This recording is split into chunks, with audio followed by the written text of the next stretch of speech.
Phil Muscatello and FinPods are authorised reps of Money Sherpa. The information in this podcast is general in nature and doesn't take into account your personal situation. Shares for beginners. Weekend Watchlist. G'day and welcome to Shares for Beginners Weekend Watchlist, where we take a close look at an individual company that you may wish to consider for your watchlist. It's not a recommendation to buy, but a way for you to learn how Stockopedia screens for value. Joining me today is Chris Batchelor, and we're talking AGL Energy Limited, ASX code AGL. And he was saying that Elio thought that this was a tough one for you to take on. Yeah, indeed. It's a complex company, but it's quite a fascinating one as well. And obviously it's been in the news a bit, so why don't we have a bit of a discussion about it? Let's take a crack at it. Okay, so the half-year report came out last week, and the share price jumped 10.3% on February 8, with underlying earnings beating market expectations by 28%. That's a big change on what everyone in the market was expecting, wasn't it? Indeed it was, and as you saw, the market reacted to that. So obviously, they've had a very strong first half of the year, and that compares to a very dismal year last year, the prior year. Now, bear in mind that in the prior year they had a large write-down, so that affects their reported numbers, but the numbers you're quoting from there are the underlying numbers. So the change is 28%, as you said. If you compare the actual reported numbers, you're looking at more like 4 times. So yes, some significant changes in the business over the course of these last 6 months. Do you often get surprises like that in the market? I mean, it seems to be such a big surprise for the market. It is a bit unusual these days because we have what we call a continuous disclosure regime, where companies are required to keep the market up to date on anything sort of material that develops in between their actual reporting periods. I guess in this case, it wasn't one particular event. It's just a series of factors that have come together to make this result better than what people were expecting. And whilst it was better, it wasn't ridiculously better. So yeah, you do get surprises like this, but it is a bit unusual, particularly for a utility type business, which is sort of fairly plain vanilla, if you like. Yeah, it's one of those businesses that you would normally expect kind of regular returns, aren't they? Exactly. More of your infrastructure play. So one of the factors was the role of higher power prices. Tell us about that. For sure. So what happens, of course, AGL primarily is a seller of electricity. If you're able to charge more for your product, then all else being equal, you're going to make a higher profit. So they've been in that situation where due to the situation in the wholesale markets, they were able to trade or sell their electricity at a lot higher price than what they had done in prior years. And they also had a few other things go their way. They had a good efficient use of their power plants, basically meaning minimal outages, minimal maintenance, and their input costs, their raw materials, which are mainly coal and gas, didn't jump at all. So they were able to utilise that and generate some good margins. And they operate on relatively tight margins, so that does make a big difference at the end of the day. And obviously this kind of signals that there's going to be little relief for households gripped by cost of living crisis, isn't it? Pretty much, yeah. I mean, I wouldn't, last year we all looked at our power bills and they were up 20-30%. I know mine was up 20% and I looked at the usage and it was down 9%. Well, what's going on here? Obviously, it's just price. You're not going to see that again. I wouldn't imagine. That's very unlikely. But neither are you going to see your bills fall. They'll probably inch up a little bit in the coming year. So, yeah, there won't be any relief as such, but we shouldn't get the big shocks like we saw last year. So why have you become interested in this company in particular and wanted to talk about it today? Yeah, well, what struck me, obviously it was a very interesting result and, drew some headlines. But what I'm obviously focused on is Stockopedia and how it's been treated within Stockopedia. And this stock really jumped. We rank stocks from 1 to 100 across the market, and AGL's ranking jumped 31 points, up all the way up to 98. So, I wanted to understand, well, why is that? What's caused that to happen? Now, the biggest driver has been the jump in the value rank. It's jumped by 50 points and is now sitting at 94. Now, that reflects a few things. One, of course, being the big jump in earnings.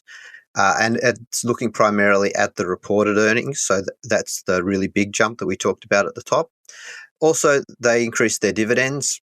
At the same time as that was happening, if you look at a share price chart, you'll see over the last 6 months that it's actually declined. And whilst we had the small pop the other day, it's still overall in the last 6 months come down quite a bit. So when you've got those two factors, price and earnings, moving in the opposite direction, well, that's a really good scenario for your valuation metrics. And so we've seen all of those value metrics starting to look quite attractive now. I should also mention the quality score improved by 20 points, and that's based on improved margins and the return on equity. And also our third factor is the momentum score, and that's picked up significantly, primarily because analysts are really re-rating their 2024 earnings expectations. I'm just interested to hear about how the numbers get plugged into Stockopedia. Obviously, we get a full year report, or in this case, a half yearly report coming out. How quickly are the numbers reflected in Stockopedia, and how do they get in there? Yeah, they're generally updated within 24 hours, particularly for the larger companies. We use one of the major data providers, Refinitiv, and they have teams around the world who literally scour the reports and type all the numbers in, and then we get an electronic feed of that through to our database, process it through our algorithms, and usually that happens overnight, and the next day you'll see the new numbers. So this will show up on an alert if you've got it set up on particular metrics pertinent to your style of investing. Is that the case?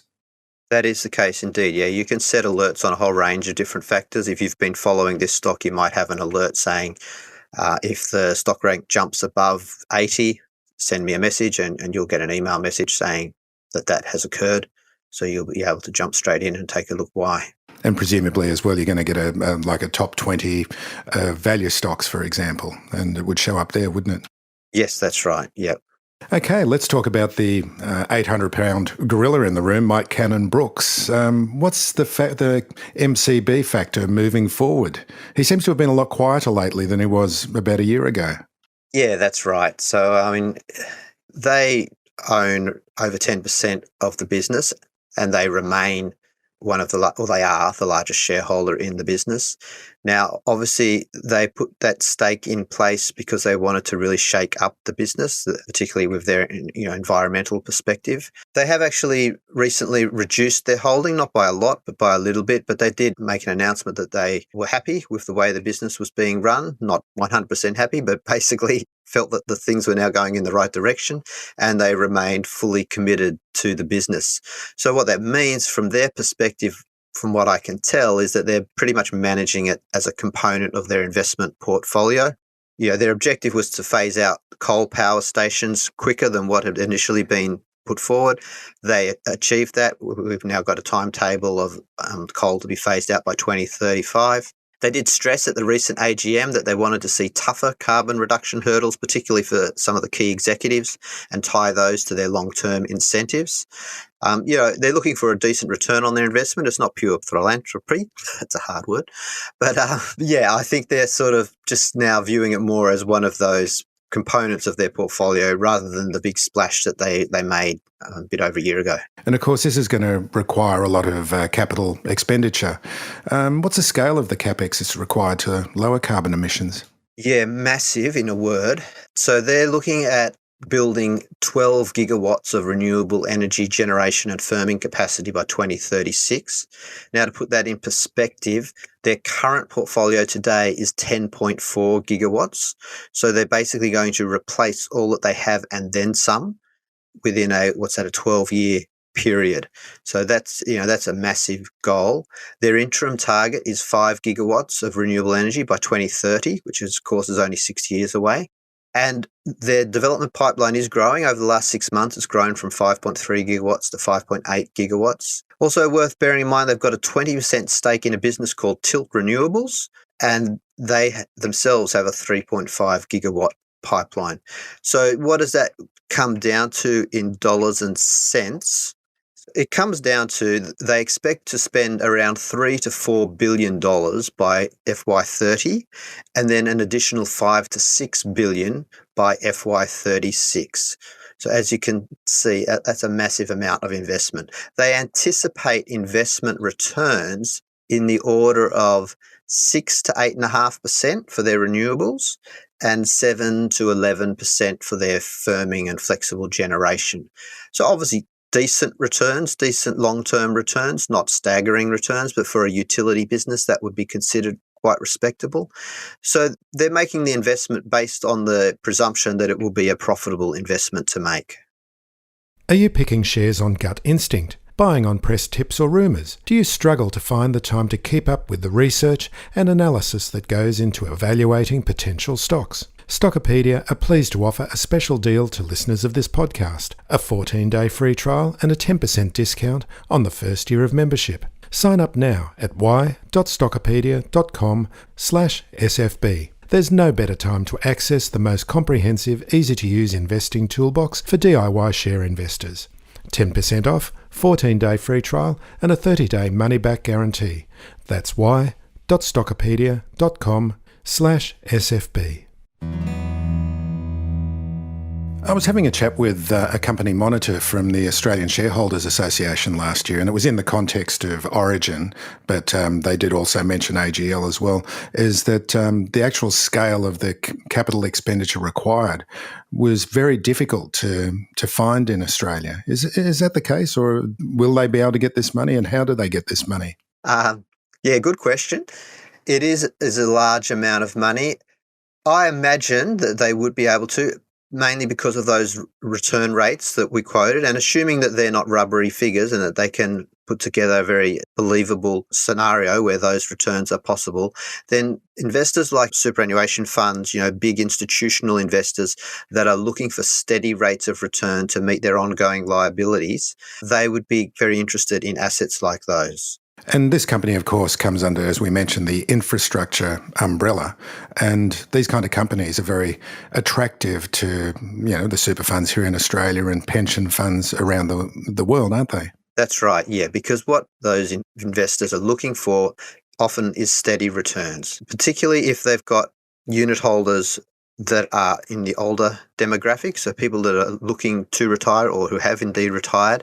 They need to be able to provide steady cash flow, steady income, and the way they do that, it's called asset liability matching. So they look for assets that provide them with a steady income, and then they are able to make sure that they're matched to the income that they're providing to their unit holders. I like that term, asset liability matching. Yeah, that's something for even small retail investors to think about, isn't it? Yeah, that's right. Yeah, because you lower your risk if you know that the assets are going to cover your liabilities, not just in terms of the absolute value, but the cash flows. If you've got an investment where you've borrowed to pay for it, and a property, for example, and your interest bill, well, if you know that your rent is going to cover that, then that takes that stress away because you've got that all covered. And that's one for an infrastructure business. That's one of the main costs, isn't it? Is the cost of funds, and if you can get the funds at a reasonable amount, or if they go down, that's going to impact profitability. That's right. And so, when you're looking at, we quoted those returns and they're all single digit pretty much. That's not an exciting, growth investors are not going to get excited about that. But someone who's looking to provide an income stream, generally they're going to be quoting single digit returns to their investors. And so they're just looking to make a small margin on top of that. So they're really looking for stability of the earnings profile more so than, the magnitude. So now that analysts have been so surprised this time, what's the outlook moving forward? Yeah, the outlook is interesting. I would break this down into two components. One being the 2024 outlook has now been revised up. That's no surprise, I guess. And management confirmed that they'd set a range for what they expected for earnings, and they've confirmed that they'll be in the top part of that range. So they're obviously very confident of a good result, and they have a lot of visibility on their results. It's important to note that whilst wholesale electricity prices tend to fluctuate quite a lot, they use a lot of derivatives. When you look at their balance sheet, there's a lot of money invested in derivatives, and people hear the term derivatives and think speculation and risk, but actually businesses like this are using derivatives for risk reduction. They're locking in their price for the next 12 months so they know what income they're going to receive and what they're going to have to pay out. And that way they're able to manage the risk reasonably effectively.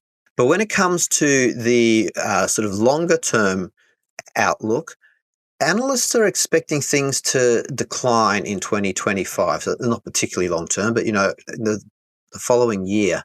Not by a huge margin, but they are expecting maybe as much as a 16% decline in earnings per share. So I guess there's a kind of feeling that this was maybe a bit of a one-off, this jump. So we'll see if that pans out or not. And some of the risks moving forward. What about the price gouging inquiry that's currently, I don't think it's started yet, but will be about to? Yeah, I mean, the risk for AGL and any business of this nature is that they're a big consumer-facing business, and everyone's, the whole cost of living thing is top of mind for everybody.